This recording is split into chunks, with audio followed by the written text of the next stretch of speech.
Assalamualaikum warahmatullahi wabarakatuh. Alhamdulillah.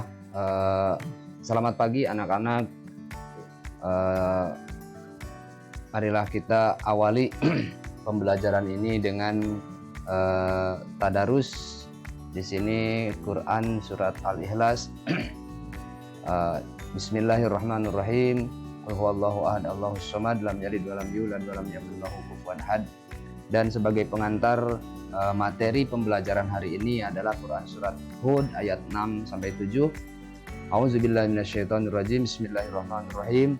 Wa ma min dabbatin fil ardi illa 'ala Allahi rizquha wa ya'lamu mustaqarraha wa mustawda'aha kullun fi kitabim mubin.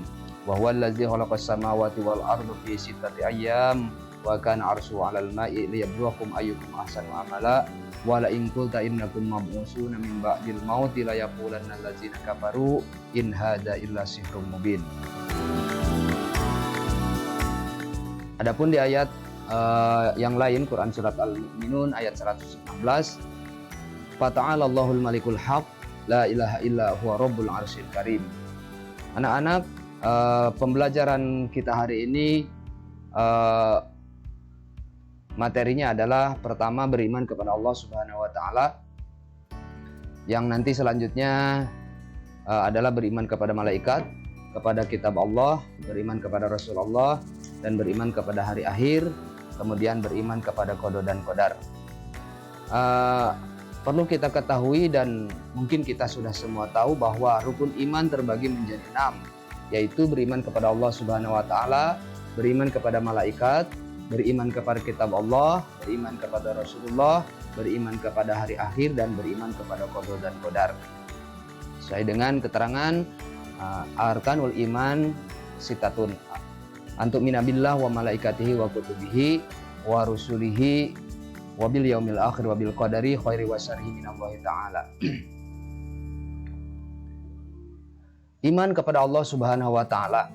Menurut bahasa, iman adalah percaya atau membenarkan. Menurut ilmu tauhid, iman berarti kepercayaan yang diyakini kebenarannya dalam hati, diikrarkan secara lisan, dan direalisasikan dalam perbuatan.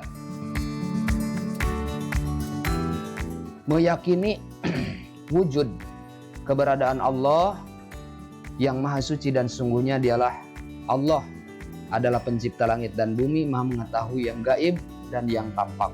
Rob yang pencipta, pemilik, penguasa, pengatur segala sesuatu pemiliknya. Pengertian iman yang lain, iman itu ucapan dengan lidah dan kepercayaan yang benar, dengan hati dan perbuatan dengan anggota. Itu sesuai dengan asar Ali bin Abi Thalib karramallahu wajhah. Iman merupakan hakikat yang aktif dan dinamis, yang apabila sudah mantap di dalam hati, maka ia akan berusaha merealisasikan diri di luar dalam bentuk amal soleh. Inilah iman Islami yang tidak mungkin stagnan atau mandeg tanpa bergerak. Iman adalah hubungan wujud insani yang fana, kecil, dan terbatas. Ini dengan asal yang mutlak dan azali serta abadi yang menjadi sumber semesta. Pembuktian eksistensi Allah. Eksistensi Allah yang pertama dalil akli atau yang dapat dijangkau dengan akal. Yang kedua adalah dalil nakli atau dalil berdasarkan Al-Quran. Dalil akli, suatu pembuktian oleh akal untuk mencapai sebuah pembenaran yang bersifat pasti akan eksistensi dan kekuasaan Allah. Contohnya, keteraturan alam semesta. Adapun dalil naklinya, sesuatu atau suatu berita yang bersifat pasti yang memberitakan kepada kita tentang keimanan pada Allah Subhanahu wa taala.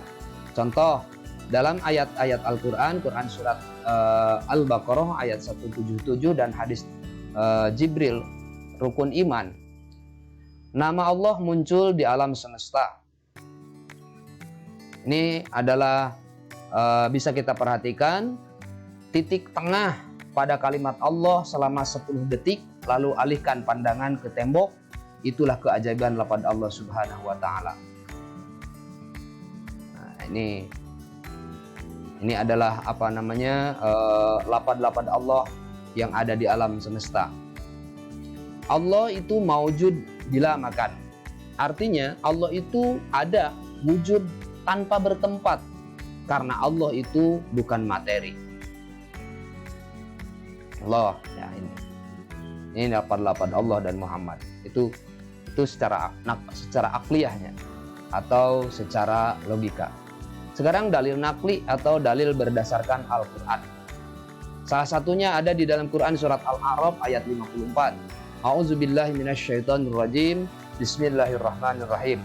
Inna rabbakumullahu allazi khalaqas samawati wal ard fi sittati ayyam. Summa stawa 'alal 'arsy yughshil lailan nahari yatlubuhu hasisan wasyamsa wal qamara wan nujuma wan sakharatin bi amri. Ala lahul khalqu wal amr. Tabarakallahu rabbul alamin. Wallahu alam bimuradih, yang artinya sesungguhnya Rabb kamu ialah Allah yang telah menciptakan langit dan bumi dalam 6 hari. Lalu ia bersemayam di atas aras.